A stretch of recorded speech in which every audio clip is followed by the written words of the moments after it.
Welcome back to our homestead. As homesteaders, we like to raise our own meat in the backyard. We have chickens and goats and pigs, and we just harvested 2 of our pigs, and they were massive, over 300 pounds each. So we're very blessed to have enough meat for us for some time. And we harvest them ourselves, we process the meat ourselves as well, and that means I have to process and make my own bacon. Very often people are confused about what bacon really is and how it's made and how it's preserved. There's so many different recipes of how to make it.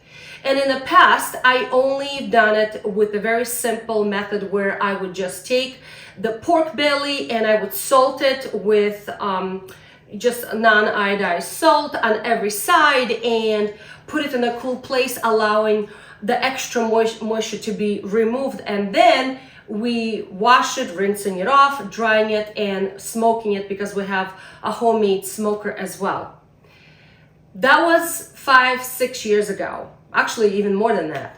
So then I started experimenting with other methods, and today I'm going to show you one of the methods that I am doing to give the pork belly that has layering of meat nice and soft taste. All right, I'm one of those homesteaders who does not like to use nitrates or nitrate salt. And nitrate salt, it's something that's going to give your bacon that pink color, and it's going to give that soft taste, right, that we all accustomed to when we eat bacon. Unfortunately, there's some health concerns when it comes to nitrates, so I'm trying to avoid them if I can. Okay, so I'm going to be doing a recipe that is a very old recipe, and it's quite common in a Slavic culture where I come from. So my Ukrainian, my Russian people, you will know what I am doing because I'm going to be salting my bacon in jars using brine. Okay, so I'm going to be making brine and salting them that way. Half of the bacon, and I have a big tub over there full of pork belly, so I'm going to be doing them in different methods. So the other method I will do where I just cover it with a dry cure and I let them cure in dry salt and sugar type of thing. And that's going to be a separate video, so I don't want to confuse you guys. But if you want to see that video, I'm going to be posting that as well in the very near future. But today I'm going to be focusing on how to preserve bacon just like our ancestors did many years ago. And I'm going to be preserving it in salty brine. Okay, now, so what I need is, and I have here 2 beautiful pieces of pork belly, and this one has a lot of beautiful layering. I'll bring the camera closer and you can see this is absolutely beautiful. Now, I did take the skin off, so my Slavic people, please don't be upset with me. I know you leave the skin on, but I took the skin off. It was very easy, just peel it right off. It was very easy. Now, if you've ever done curing of pork belly, okay, for bacon, you know that the salt draws out the moisture and there's some drainage, and it's a pink drainage. Why? Because there's meat, okay, and even the fat part has some small capillaries that still have liquid in it, and that liquid needs to come out. And when it's being drawn out by the salty cure, you will see there's a drainage of that pink liquid collecting on the bottom of the vessel. If that is not removed, the meat will go slimy and bad. Okay, so I am going to be doing in a method of 2 steps, well actually 3 steps, but first 2 steps I'm going to be preserving them and curing them in the brine. So let me show you step by step, and I will explain to you everything.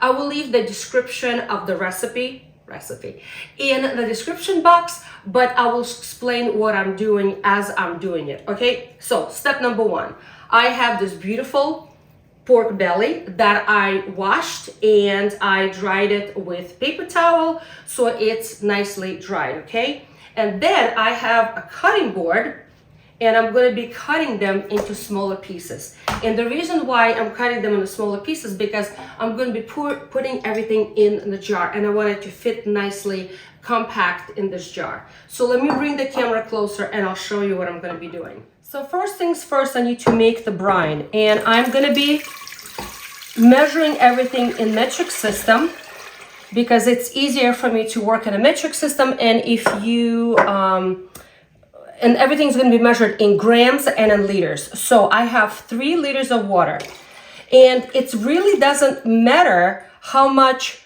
meat you have or pork belly you have. It's really about the proportion of salt to water. And the proportion of salt to water will be, for each liter of water, I'm going to be using 100 grams of salt. And like I said, I have non-iodized salt. This is sea salt. So if I have 3 liters of water, I'm going to be using, oh, too much. I'm going to be using 300 grams of salt. So I'm going to be putting this on the heat right now on the stove to bring it to a boil, so not everything is nicely dissolved, okay? And I'm going to let it cool while I'm working on the meat. So again, for each liter of water, I'm using 100 grams of non-iodized salt. In my case, it's Celtic sea salt. All right, I'm going to allow this to come to a boil and everything to dissolve, okay? And then I'm going to allow this brine to cool down. It doesn't have to be completely cold. It's going to be still warm, but it's not going to be hot, okay? So let this all dissolve nicely. In the meantime, I'm going to be working on the meat. So I'm going to be using these large jars, and you can use any vessel really you want, but I do like to use either ceramic or glass when I'm doing any kind of brining or fermenting. And in my case, I'm going to be using these large jars, and I really like how they have nice wide mouth because it will be easier for me to work. Now, like I said, I have these big pieces of meat, and I'm going to be cutting them about 2 inches wide. Okay, and look how beautiful this pork belly is, okay? And I'm going to be just putting them down into the jar, just like this, okay? Putting them down just like that. And I'm going to be keep cutting and putting them into the jar. You can cut even more, you can cut them in half like this, but I think I'm going to keep them whole just like this. And I'm going to be putting them down into the jar. All right, so I have other recipe and I will record it and I will make a video about that for you guys as well. Oh, I mean, come on, look at this. Isn't this gorgeous? Okay, the brine is ready. Let me push my jars away. The brine is ready. It's nice and warm to touch, salty brine. And what I'm going to be doing is I'm going to be pouring that salty liquid into each jar. Okay, and I'm going to allow all of that liquid to sort of like just go down and permeate between all of those pieces of pork belly. Okay, hopefully I made enough brine. If not, I have to make more. So let me explain to you why I'm pouring slightly warm. It's not because I'm trying to cook this pork belly, but because, let me just use a little skewer to push this liquid in more so it's in between all of the pieces, but because I find that the meat will be softer if I use warm brine in the beginning. So I'm going to fill them all up. I'm going to put covers on them, and I'm going to store these jars in a cool place. It doesn't have to be a refrigerator, but a cool place. And right now it's November, end of November, so it's pretty cool outside. It's very cool in my garage. So it can be on the porch, in a garage, anywhere, just kind of out of the way and allow them to do its thing. So for the first 3 days, they're going to be sitting in this brine, in the salty brine. Okay, let me just push all that liquid through everywhere. And you will notice that the salty brine will pull a lot of the bloody drainage out of the meat. And that's what we want to get rid of, okay? So after first 3 days, it's going to sit in this brine. I'm going to go ahead and drain them 3 days later, okay? But right now I'm going to allow them to sit in this briny liquid. Make sure I have that everywhere. That's why it's important that these jars are not filled overly tight, because it will not allow the liquid to get down. So I'm going to make sure that all the meat is covered, okay? Let me pour in the last one. So I have total of 5 large jars here. So after first 3 days, I'm going to go ahead then and strain it, rinse it, and then, my friends, I'm going to be making a new brine, and I'm going to be covering everything with new brine again for the next 21 days. All right, friends, and so this is first 3 days. I'm just putting covers on and making sure that it's sitting in a cool place. You can put them in the fridge if you want to, but I'm not going to. I'm just going to keep it in a cool place because my garage is nice and cool right now. If you don't have a cover for one of your jars, I'm just using a small plate, and I'm going to be putting that on top, making sure that nothing gets in. And I'm going to allow this to do its thing for the first 3 days. After 3 days, I'll meet you guys again and I'll show you what I'm going to be doing. Okay, friends, it's been 3 days later, and this is what it looks like. And as you can see, the liquid turned a little pink because it pulled out some of that bloody liquid out of the meat that is in the layers of the bacon, pork belly. All right, so the next step is that I need to take these pieces out, strain all the water out. I need to get them nice and clean and cover them with new brine. And I'm making a new brine here. And the new brine is coming to a boil, and I need to put salt in it as well. So let's just measure out the salt. I need to make sure it's zeroed, because the concentration of the salt brine will be 110 grams per 1 liter of water, okay? 110 grams to 1 liter of water. Remember that the first time when I did it, it was 100 grams per liter of water. But this brine, the second brine, will be a little stronger, 110 grams per liter of water. And listen, I'm not making up these recipes. These are very, very, very old recipes from 1930s from the old Soviet Union. That's how the pork belly was preserved back in a day. All right, so let me put my camera down because I only have one hand. And I need to measure things out and make my brine. All right, 100. Oh, way too much, way too much. Goodness gracious, way too much. All right, I only have 2 liters here. So I only need 220. Way too much. All right, one of the things that my husband just reminded me, that when I strain the water out of those jars, because we have septic system at home, I can't. 220. Yay, perfect. 220. I can't strain that water. I can't strain that water into down the sink. I have to actually discard it in the bucket and out of the house, because we have well water and we have septic system at home, and I cannot put the salty discard the salty brine into the sink. It's going to destroy my flora, normal flora that happens in a septic system. All right, so let me start taking out these. Let me start taking out this meat. All right, so it got much firmer, but it's still not as firm as I want it to be, but it's much firmer now. And it still hasn't pulled out all of the pink. I still got pale, but some of it is still red.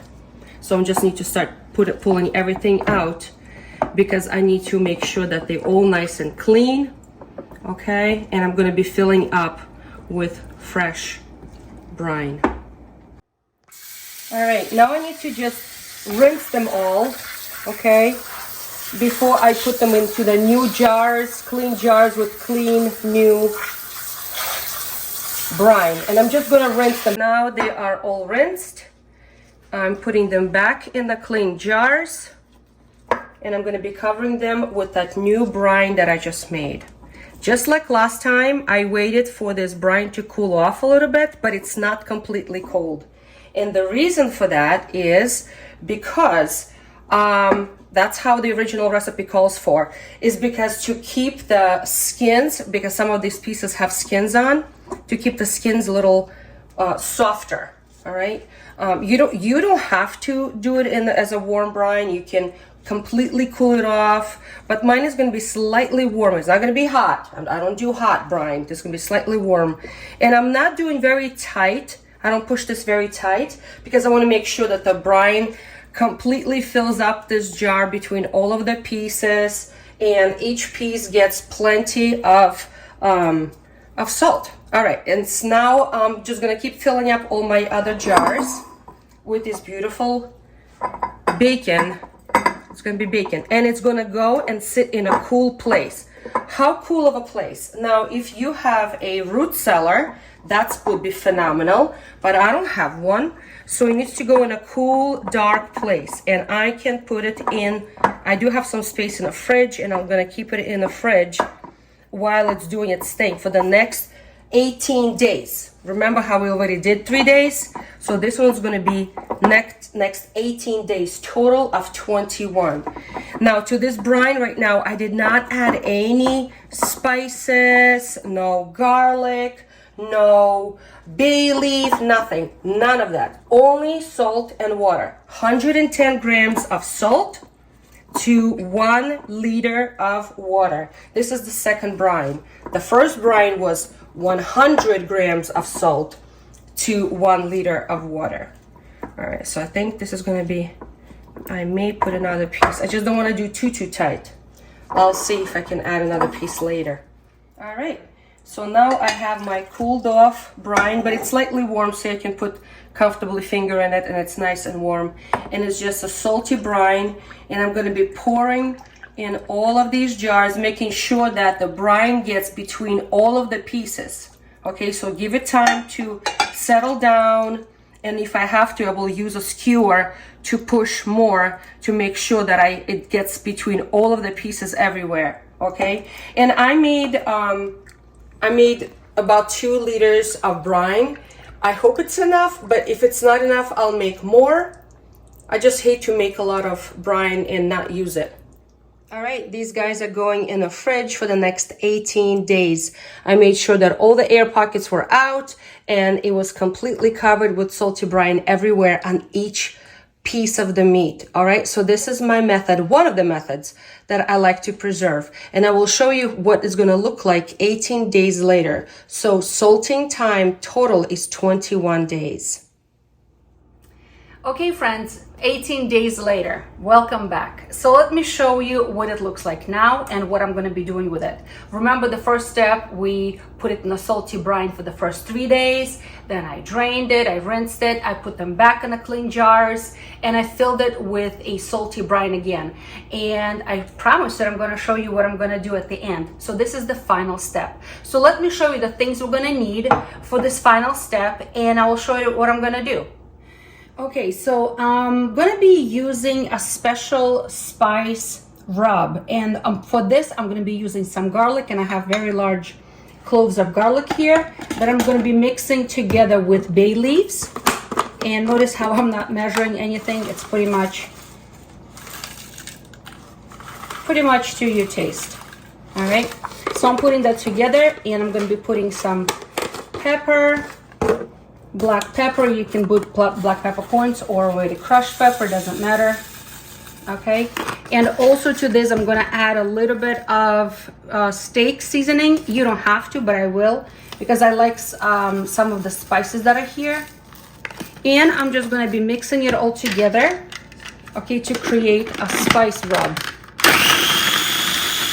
All right, so now I just need to rinse them from all the extra salt that was on them. Okay, get them ready for the spice. All right.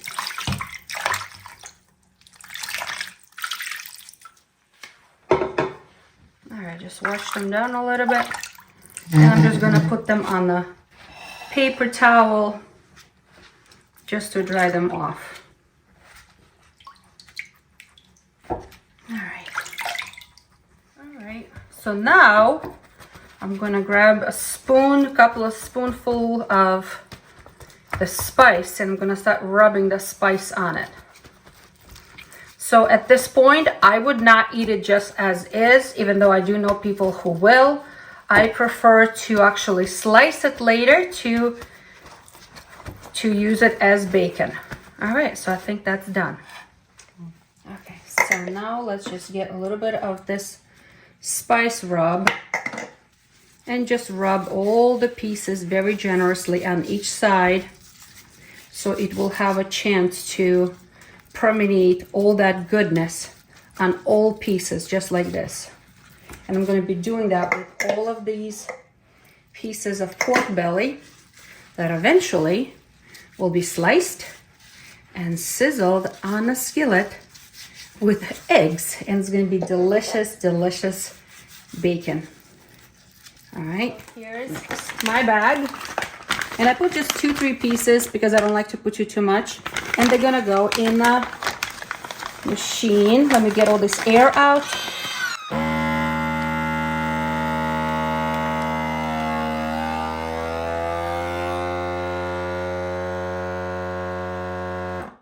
Beautiful. So it's going to take a minute to seal it. I'm going to label it as always, and it's going to go in the freezer. I think it's beautiful. So, and it's also going to help for all of these flavors to go into this pork belly to be this beautiful homemade bacon. Okay, so we packaged them all up. In the last batch, I actually added a little bit of paprika just because I was running out of spice and I needed to stretch it a little bit. But everything is packaged up and is gonna go into the freezer now. But I left a little piece because I wanna cook it up now. All right, so I got myself a small piece here and I'm just going to slice it. When it's frozen, it's very easy to slice it thin. Look how beautiful. Look how beautiful, boys and girls. Oh my goodness, it's amazing. So I'm just gonna have a skillet going and I'm gonna throw it in the skillet. I wanna give it a little taste and I will share with you what it's like to have homemade bacon in this method. All right? It's beautiful.